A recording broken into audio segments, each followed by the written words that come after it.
Hello and welcome to a conversation on the Daily Bern. I'm your host, Eric Miller, joined today by an awesome progressive fighter from the great state of Maryland, running for Maryland's first district against a terrible Republican incumbent, which we will talk about. Mia Mason, how you doing, Mia?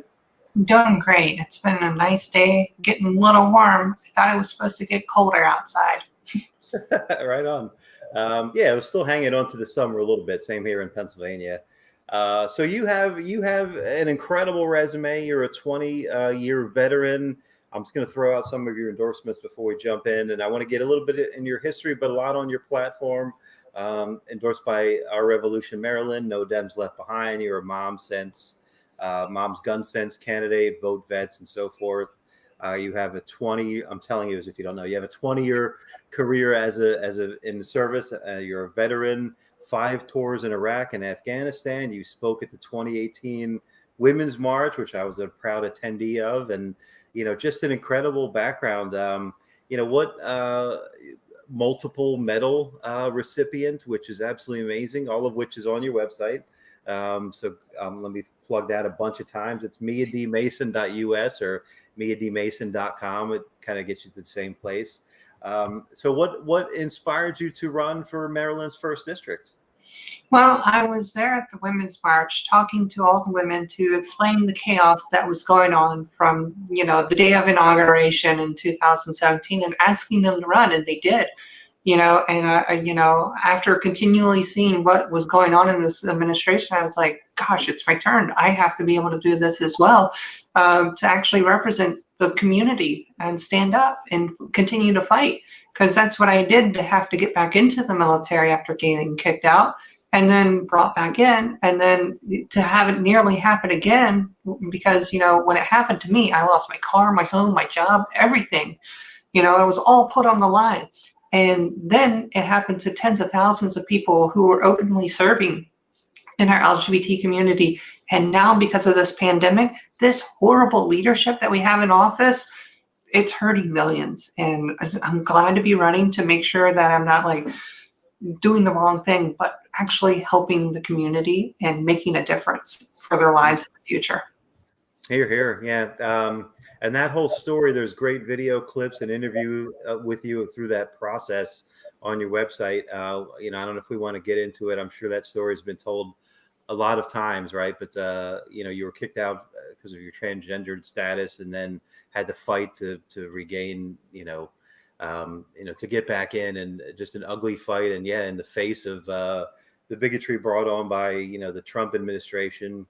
Like you said, the fight continues, sadly. And maybe I will ask you about that when we get sort of later on. But let's jump into a little bit of policy things, right? So obviously we're in the pandemic, and you're an advocate for Medicare for all. Just talk about what Medicare for all means during a pandemic. Well, I have a version of what I would envision as Medicare for all. It's called TRICARE, but the thing is it's not openly available to the public at all.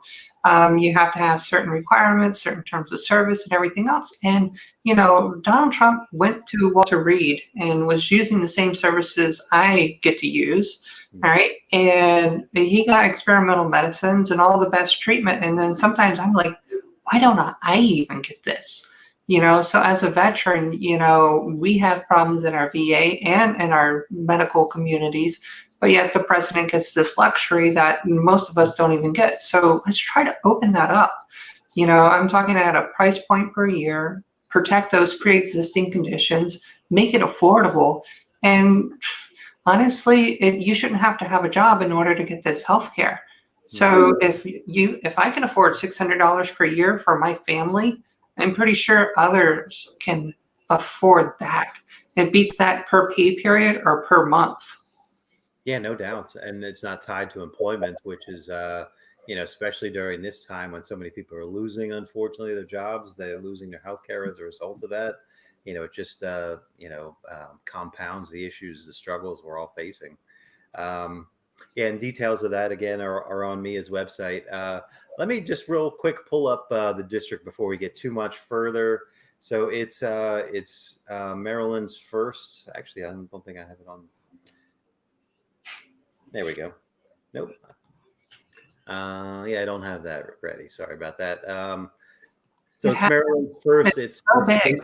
It's the Chesapeake Bay, and I imagine a lot of the industry in that, in your district is tourism, is fishing, is tied to the bay and so forth.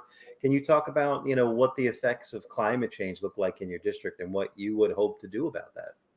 Well, we can also talk briefly about those manufacturing jobs. We used to have an automotive plant here, and that Mm. kind of closed. It was on the edge of our district, and kind of not in our district, but the people who lived in our district went to go work there in that district. So the folks that lived in District 1 went to District 2 to go work at the old GM plant in White Marsh.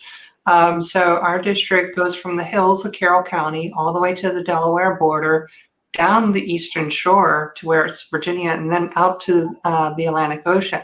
So we've seen a lot of climate impact. They've cut the fishermen's licenses short in order to preserve the Chesapeake Bay. We've lost a lot of funding. Our AG and others have decided to sue the EPA in order to get funding to protect our Chesapeake Bay. And of course, because of normal climate change, we have tidal flooding. It's not like a storm. It's not like anything else. But if it gets to high tide and you have full moon, yeah, you probably can't get home because your neighborhood's cut off. And then a lot of the shorelines are getting washed away. So we have a lot of things that are really affecting our communities with climate change. And we need to be able to implement a climate recovery plan. We've gone past the point of actually trying to fix this, but we actually have to do something immediate to make it fixed. Yeah. Are there projects or programs to build like resiliency on those, like the waterfront areas you're talking about? There is. Army Corps of Engineers is still working on a lot of things. We have like Popular Island, which is great. It protects the environment, provides shelter for animals and migrant birds, which are happening right now. So if you're a bird watcher, all the tours are full until 2021. And a lot of the communities are getting into their 2021 budget and trying to build bulkheads to protect their shores so that they can have a place for the community to go enjoy themselves. And the property owners are also seeing their increase in their taxes because of this, to make sure that they still have a home in the next couple of years and it's not getting washed away. Right on. Yeah. So that's at a local level. At a federal and global level, where do you stand on like the principles of the Green New Deal and so forth? Well, we have a lot of opportunities. Farmers have taken advantage of solar. And of course, we've had the Ocean Windmill Project for Ocean City, which would provide a lot of iron union jobs and electrical jobs. Not alone the mariners who need to go out there and service those wind turbines, that's money into our community's pocket, regardless of what it looks like or if you think it's a national security threat or not. The military can be charged so that we can use that as a training operation area. And with my military experience, I see that where, a doctor doesn't see that.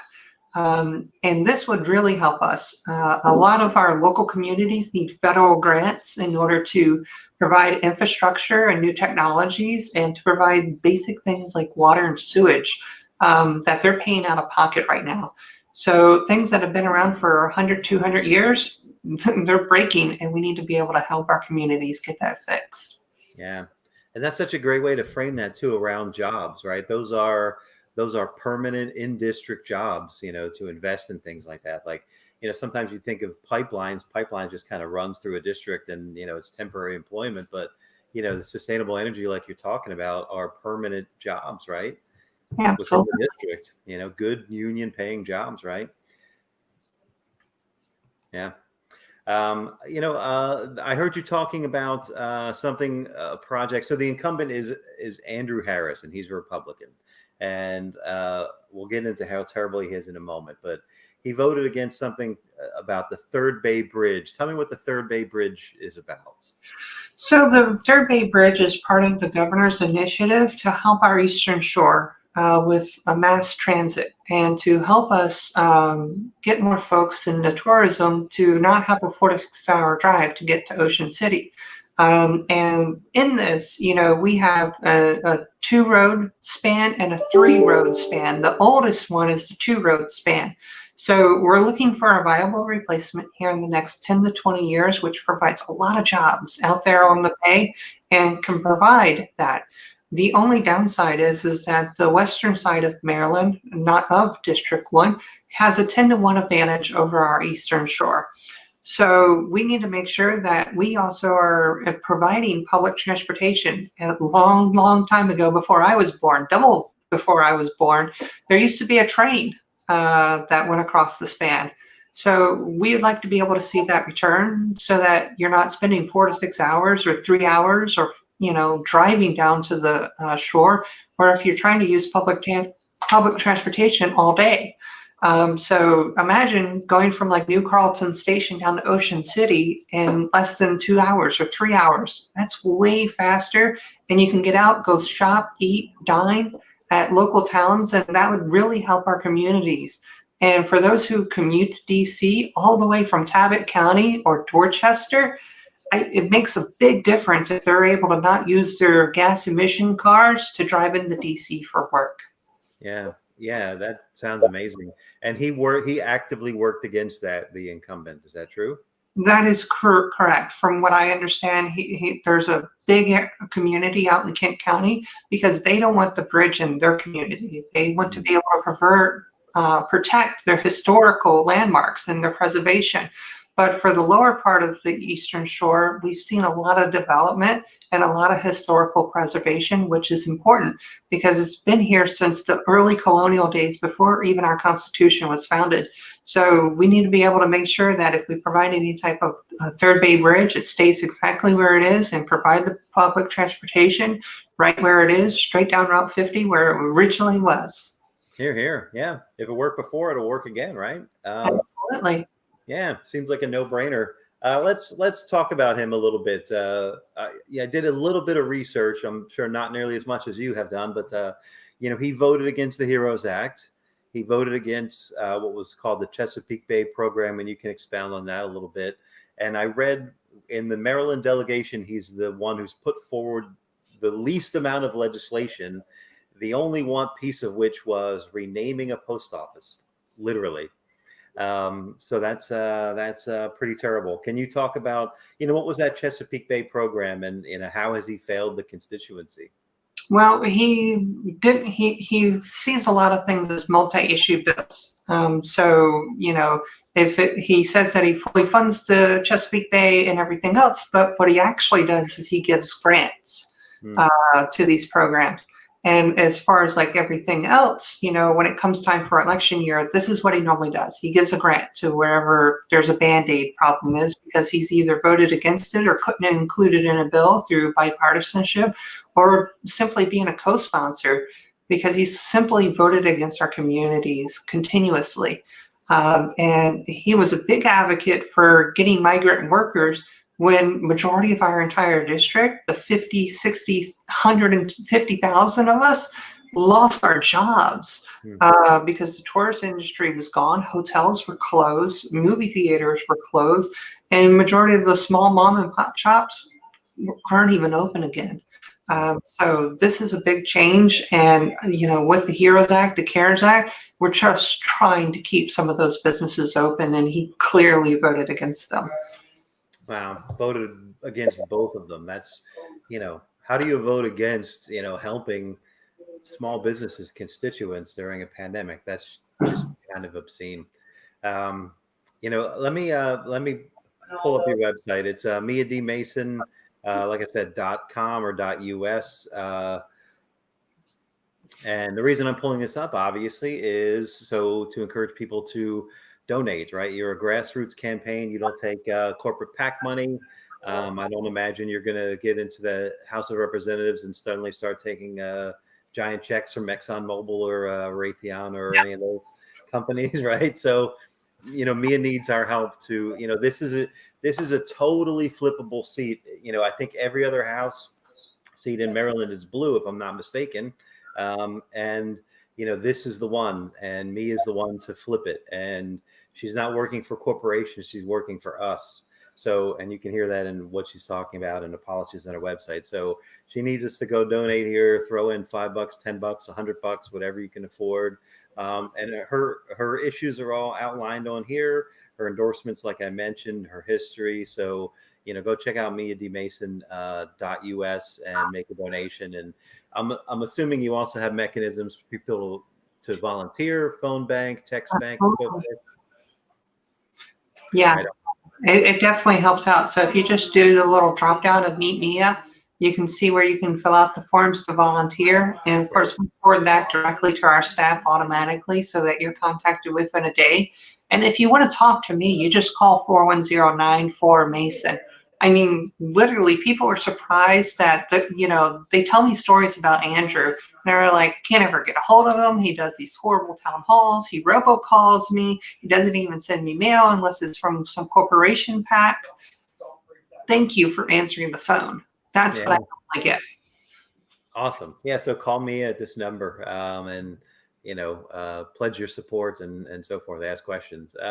Since I'm sharing, I wanted to pull up a thing or two that I saw you tweet recently. I wanted to give you an opportunity to speak on. One is this Deborah Sampson Act. I wasn't familiar with this. What is the Deborah Sampson Act? And I guess Harris voted against this. Well, this is where I state that he's voted against our women veterans. Normally, if you go to DC, there's the Women's Veterans Clinic. Well, out in Baltimore, Martinsburg, and everything else, they really don't have that. They're not really taking care of women's needs. So you end up seeing your primary care doctor. You don't get to see somebody who actually specializes in women. And then, of course, you're stuck in the draw when you have to get a referral to go to an OBGYN, and you just don't have a choice. The choice program before this administration took over, you could actually pick your doctor. Now it's more of a lottery, and you go and do as you're told. But basically, this bill honestly allows us to have more telehealth, text messaging to our women veterans, because when it comes time for our appointments, we have more appointments than men. And that's just to make sure that we do everything on a yearly basis. And now that I'm 40, I get to do the wonderful mammogram. These are simple things that the VA should be able to take care of, and Andy Harris has simply voted against it. And of course, it expedites a lot of timelines for us to make sure that we get the care that we need. I remember, having to wait 3 to 6 months. That time is now 2 months or less for us to get in and get an appointment and get actual treatment. For many years, it was like push, deny. And then with the legislation that Obama came through with, it really helped. I was able to get things fixed within 6 weeks. I was honestly surprised by what the VA was then able to do. And now I don't even get a phone call from the VA. I get things in the mail. And I'm like, what changed? So we need to be able to get this restored by investing in the Deborah Sampson Act to help our women veterans and do more to help our VA. And it's going to be a big facelift, because women will actually have a clinic to where they can go without having to do the runaround to 4 to 6 other locations in order to get a checkup done. Yeah, amazing. Yeah, so we would support that. Since we're on the topic of veterans care, I understand you're an advocate to expand mental health care, cost of living increases. Talk about other planks in your veteran policy approach. Well, I think you honestly hit it right there. One of the hardest things that our veterans have to honestly do that you didn't talk about was deal with this little agency within the VA called debt management. If you've ever got a bonus or type of re-enlistment opportunity, or you've had an accident or something and you've had to pay for your health care through the VA, debt management comes and takes all of your benefits, and they normally do it very harshly, and you're left without even a pension check. So this could leave you homeless, could leave you, paying back pay for rent. and a lot more other things. So we need to be able to make sure that it gets fixed. And of course, educational debts, that they're also forgiven for anybody who has a disability over 50%. I think that would be more fair instead of being part of the elite 100% disabled, because it is tough to even try to get that. And a lot of our service members have gone through things, seen things, done things, and we need to be able to help them in their mental health as well, because we train soldiers to go do wonderful things. Same with our sailors, Marines, Coast Guardmen, and airmen, and now our Space Force. We need to be able to make sure that they have the tools they need to survive and get new employment once they've left the military service. And this is where that VA picks up. And this is what needs to be invested in to help them succeed, because the military did this to them. They have a lifetime to help them get through everything. Right. Since we're on the topic of veterans care, right? A lot of, people say, we shouldn't send soldiers to war if we're not willing to care for them when they return, right? What you're talking about there. And you have, like I said, you did 5 tours of duty in the Middle East, Iraq, and Afghanistan. So you have, a unique, distinct perspective on, working on the front lines. What, I guess a couple questions from that, to you, in our presidential debates, in our normal discourse, we rarely hear, ending the wars with any real sort of teeth behind it. It's just a talking point here and there, right? But there's never a plan on a bipartisan way, right? And the military budget increases year over year, right, and so forth. So from your perspective, like, how do we end these endless wars? Like, how is it frustrating that that we're in the longest war in our nation's history, and it's not on the nightly news, barely ever? What's your take on all of that? Well, because after 2010, after Obama decided to pull out and we sent our surge troops in there, which included me, and then went back to 2012, it became a different picture. And it became more of a training platform to make sure that our allies knew exactly what they were fighting for, provide them a fighting force and a passion to do something. And then, of course, because they didn't have the technology to allow them to use what we use, and train them how to use it, so that they're not, having to lose as many bodies, but they can simply just use machinery to do the bidding of war against the Taliban and, Pakistan, India, Iran, you name it, they were surrounded. So, it is about making sure that our allies are trained in the tactics and the technology. So that's the part of the future that we're going to be able to see here, without actual physical people actually going into the combat zone. So that's part of the future that we can see. It's going to be a bad war if we get into something like that, but the casualties will be a lot less because we're using our technology wisely. Right.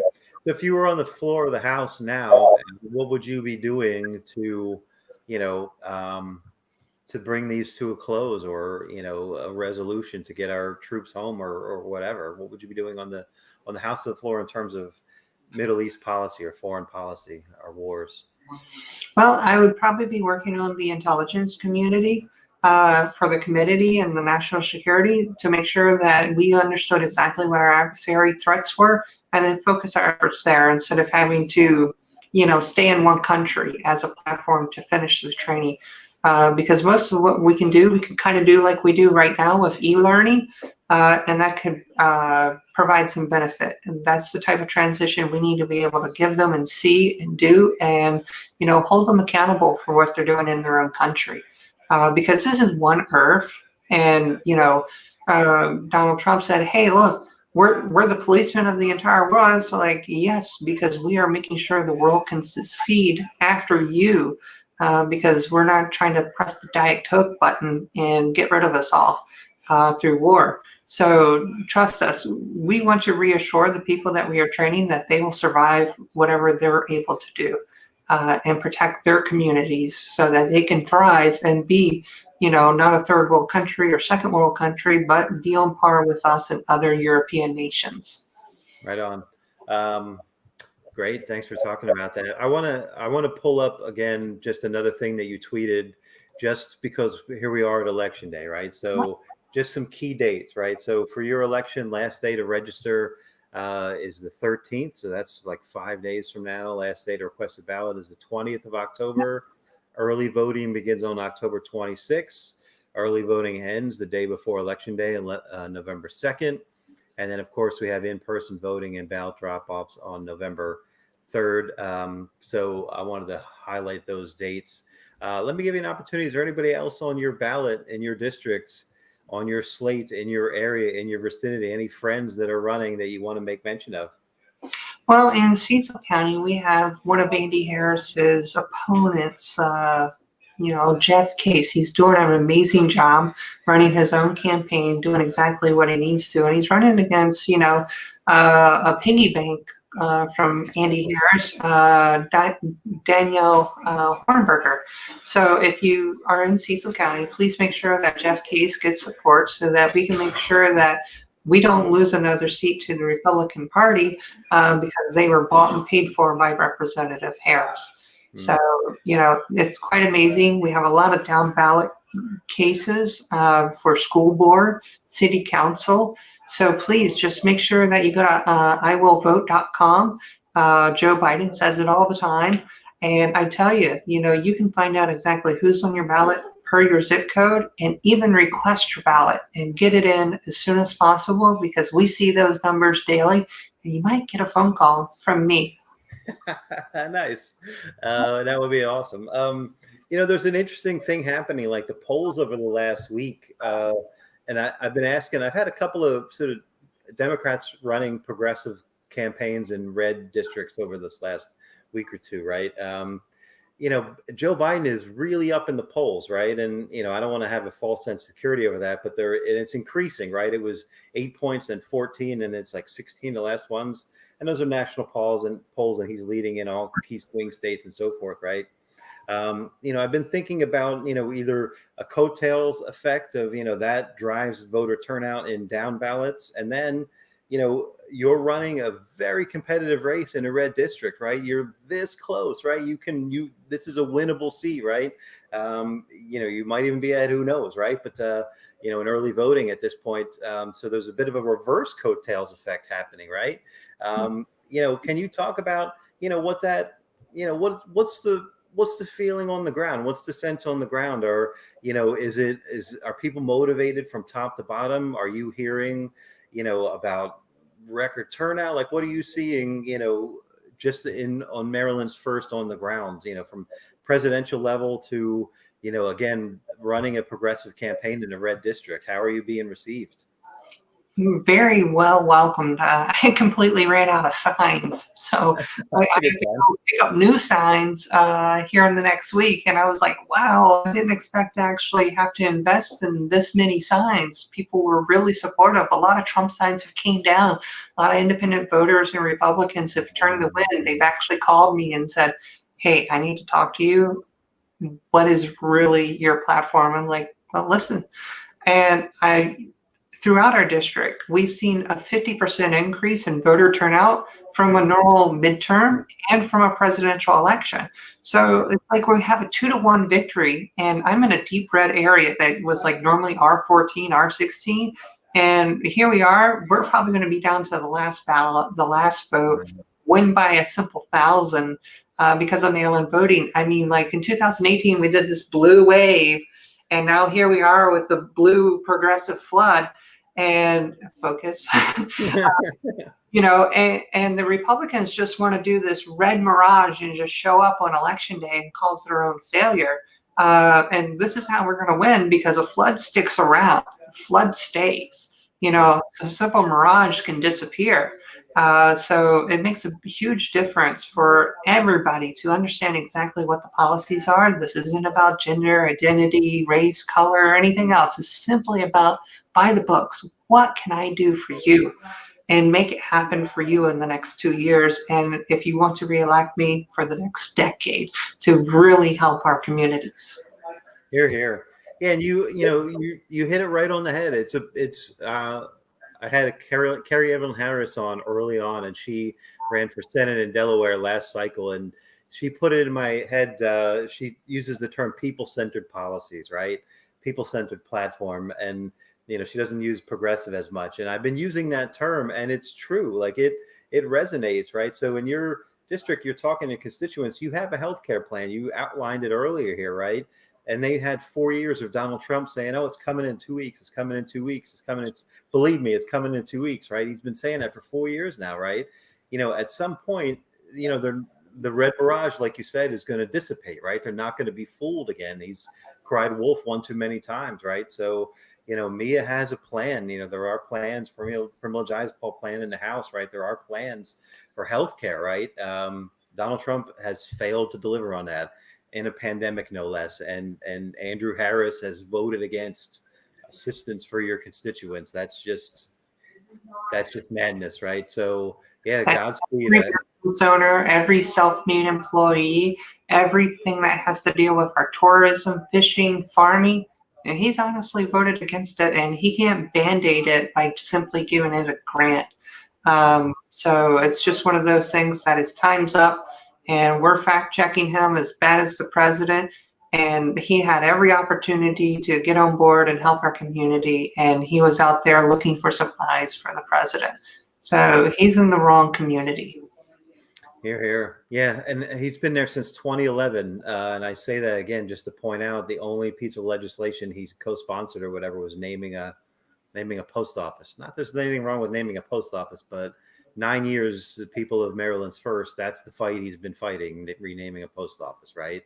So yeah, Mia Mason, miadmason.us, November 3rd, all the early balloting dates, all those dates are on her Twitter. That's what I pulled up there and shared. So if you're in that district, go look that up. Make sure you have a plan to vote. Go to iwillvote.com, of course, vote top to bottom, right? Well, it's been a real treat to chat with you, Mia. I can't wait to talk to you again after November and call you Representative Mason. I look forward to having that conversation with you. Anything else that we didn't hit on that you want to make mention of? Well, I have a good friend who's really upset at Andy Harris, and it's because they share the same name. He happens to be one of our endorsements as well. Oh, no. He's a comedian. So, even Andy Harris don't like Andrew Harris. And we have to be able to get this fixed because, like Joe and Kamala said, this is about the soul of our country. We're fighting for the dignity and respect so that we can restore the equity and equality to our country. And, we understand that Donald Trump has been perfect at going to court continuously. And I think he's going to take this election to court, and he's already tried. And now today he failed again. So he's going away. And if it's through the courts, we expect it. And we're ready, and we're going to win. Thank you. Here, here. One thing I didn't mention that I do want to mention is you do have weekly town halls on YouTube. Yes. So, and that's happening. I imagine even if and when you get elected, you will continue doing, such, open town halls, unlike the terrible incumbent, right? So I think you said they're linked off of your website as well. So miadmason.us or miadmason.com/shows, I think you said it was. Yes, that is correct. And most of them are from our coalition, No Name Left Behind, one of the folks who have endorsed us. And we're doing our Get Out the Vote show coming up here on October 13th at 8 p.m. So if you also want to check on us each Wednesday, we're also having a 4-part series about, why farmers need to grow hemp, and which is marijuana, and why it should be illegal. So definitely join us. We're doing that at 8 p.m. on Wednesdays. Excellent. Excellent. Well, thank you, Mia. It's been a real treat. Good luck on November 3rd. I'll be looking for your name in the results. Fingers crossed. I think you can do it. Again, if you're watching this, share this, go like her socials, like her Twitter, make a donation, miadmason.us, volunteer. We're coming up on the finish line. I know we only have so many hours in the day, and I do candidates every day, but these are all flippable seats. This is totally winnable, but we all need to get off the sidelines and, get active. So miadmason.us. Thank you, Mia. Been a real treat. I will talk to you soon. And call us 41094 Mason. Thank you. Right on. Cool. Thank you. Bye.